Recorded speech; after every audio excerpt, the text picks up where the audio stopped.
लीजिए सुनिए। आचार्य चतुर्सेन शास्त्री की लिखी कहानी दूध की धार, मेरी यानी समीर गोस्वामी की आवाज में। स्त्रीत्व का चरम लक्ष्य मातृत्व है। मातृत्व पद प्राप्ति में बहुत वेदना और कष्ट उठाना पड़ता है, परंतु शिशु सुख की अनुभूति केवल वो प्रसूता नारी ही कर सकती है, जिसने एक क्षण को मृत्युवत सोकर दूसरे एक क्षण जागकर अपने शिशु पुष्प द्वारा स्तनपान का अक्षय सुख प्राप्त किया है। मैं अपने चिर सहचर शैशव के साथ खुले खेल में मगन थी, परंतु असंपूर्ण तारुण मेरी ताक में था। वो कुसुम कली को झोंके दे देकर, झकझोर कर, उसे मधुर हास्य हंसा हंसाकर मेरे मनोरंजन की चुपचाप चेष्टा किया करता था। कभी वो भौंरा बनकर गूंजने लगता, कभी वासंती वायु के साथ मुझे आ छूता, कभी चांदनी रात और कभी झिलमिल सुनहरी धूप में हंसने लगता था। मुझे उसकी परवाह न थी, उसे मैं पहचानती न थी। मेरा सहचर शेषव मुझे बहुत भाता था। मैं उसी के साथ खेलती रहती, परंतु वो मेरे चारों ओर घूमने लगा और एक दिन उसने मुझे छू लिया। मैं लजा गई, छुई मुई सी सिकुड़ गई। तभी से एक भय, एक आशंका मेरे मन में घर कर गई। कौन है ये अपरिचित? मैं चौकन्नी सी, भीत चकिता सी अब खेलने निकलती, परंतु अब उसका अज्ञात अभाव भाव सा छू जाने लगा। वो छलिया अब छिप छिप कर नए नए खेल दिखाता था। मैं कभी विराग से देखती, कभी चाव से।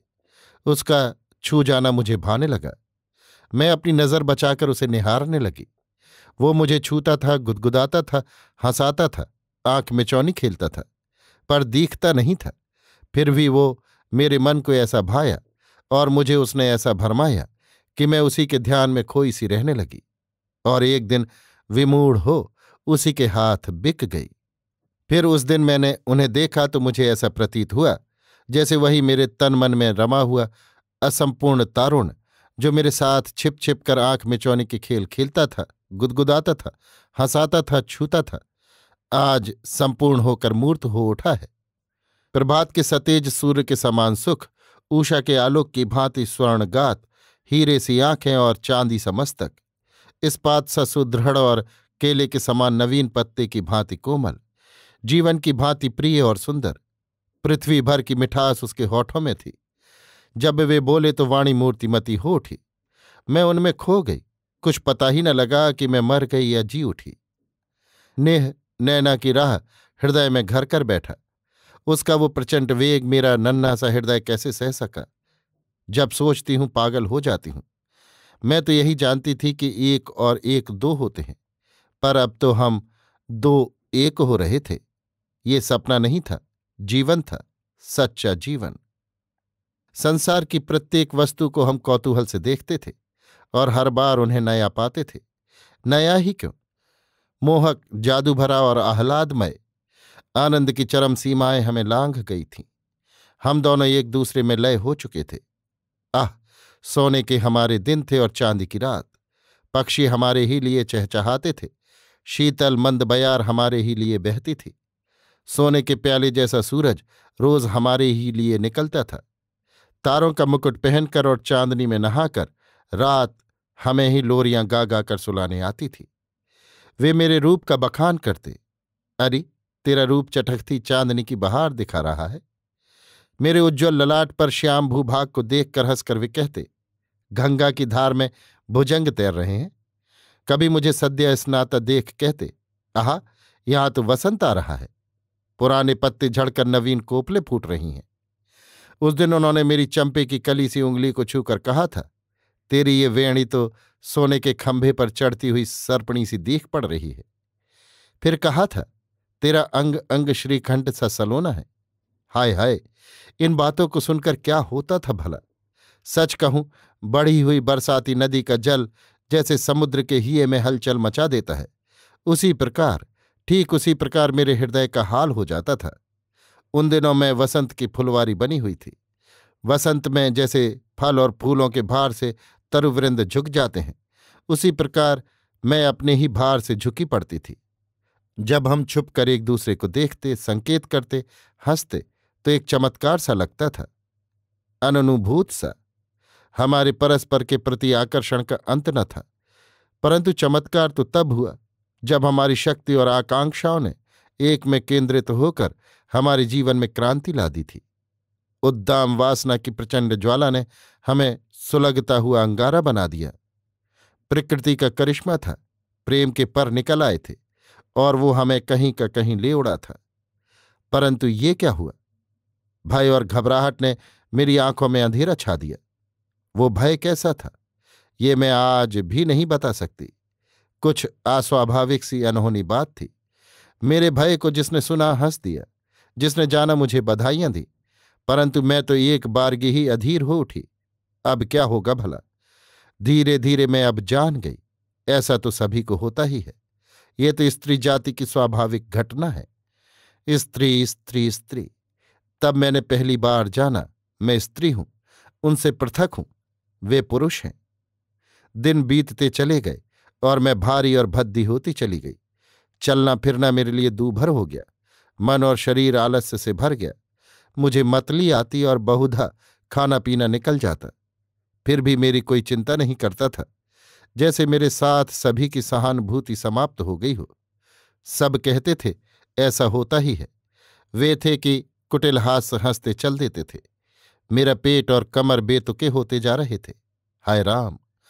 मैं अब इतनी भद्दी और बेडोल बन चुकी थी कि क्या कहूं। भला मैं क्या जानती थी कि प्यार का यही मूल्य मिलता है। उन्हें मैंने अपना तन मन दिया, प्यार किया। उन्होंने मुझे इस झमेले में डाला। इस अंधेर अन्याय की भी कहीं दाद फरियाद है भला? फिर वे तो वैसे ही आकर्षक, फुर्तीले, सुंदर और मोहक बने थे। भद्दी और बेतुकी तो मैं ही होती जाती थी। हाय रे राम! मैं हैरान थी कि ये कौन मेरे पेट में लात मार रहा है। किसी भी करवट में चैन से नहीं लेट पाती थी। अब तो रात रात भर जागते बीतती थी। छाती में एक अजीब गुदगुदी सी होती रहती थी, जो मुझे जरा भी पसंद न थी। पेट तो अब ढोल बन गया था, पर मौत ये थी कि मेरा सुंदर छरहरा फुर्तीला शरीर कुरूप और बेडोल होता जा रहा था। मैं बहुत अपने को संभालती, परंतु ये तो क्षण क्षण का संघर्ष था। पल पल की हैरानी और पराजय थी। मैं निरुपाय थी। मैं बुढ़िया हो रही थी, भारी हो रही थी। मुझे कुछ अच्छा नहीं लगता था। ओह! जब मैंने सुना कि अभी बहुत रातें ऐसी ही बितानी हैं, तो मैं एकदम बौखला गई। मैं कितना रोई। मैं भला क्या जानती थी कि प्यार मुझे इस झमेले में डालेगा, सिर्फ मुझी को, अकेली को, जबकि और सब बातों में तो वे भी सम्मिलित थे।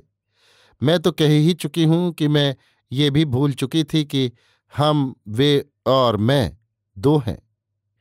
पर अब तो सिर्फ यही नहीं कि हम दो हैं, मैं ये भी जान गई कि वे मर्द हैं, मैं औरत। वो औरत जिसकी जिंदगी बोझा ढोने और खतरे झेलने के लिए बनाई गई है। परंतु अभी क्या? अभी तो बहुत भोगना था। उस पीड़ा की चर्चा करूं जो अपने होश हवास में मैंने सहन की। एक ऐसी निर्मम वेदना जो कभी खत्म होना ही नहीं चाहती थी। जैसे पीठ के बीचों बीच किसी ने लाठी हूल दी हो। कोई भयानक राक्षस मेरे शरीर में घुस गया था और वो बेरहमी से मेरे अंगों को चीरे डाल रहा था। रह रहकर एक बार, अनेक बार, बहुत बार। अंततः मुझे जीवित ही सूली पर चढ़ना पड़ा। पर मैं मरी नहीं। क्यों नहीं मरी ये मैं नहीं जानती। लेकिन जब मुझे होश आया तो मैंने देखा कि मैं दूसरे ही लोक में हूं। प्रशांत वातावरण था, सुंदर हवा बह रही थी और खिड़की में रखे उस गमले का गुलाब पूरे जोबन पर खिल रहा था। मेरी दृष्टि शुभ्रवसना मुस्कुराती हुई उस नर्स पर पड़ी, जो नेत्रों से ही संकेत कर रही थी। उसी संकेत का अनुसरण कर मेरी आंखों ने देखा, सजीव गुलाब के समान मेरा बच्चा स्तन चूस रहा था और दूध की धार स्तनों से बही आ रही थी। जैसे कला और सौंदर्य सिमटकर उस नन्हे से बच्चे में मूर्त हो आए हों। गहरी काली चमकदार आंखें और कोमल घुंघराले बाल, मक्खन से भी कोमल गात। अब मैं क्या कहूं आपसे, वो मेरा ही बच्चा था। हाँ हाँ, मेरा। मैंने ही उसे अपने शरीर से उत्पन्न किया था। और ये भेद तो मुझे मालूम ही न हुआ कि हमारे प्यार ने उन्हीं की ये एक नन्ही सी प्रतिमूर्ति बनाई थी। अति कोमल, अति सुंदर, अति जीवन से ओतप्रोत, हम दोनों की सारी ही सुखद कल्पना और प्यार की एक मूर्त प्रतिलिपि।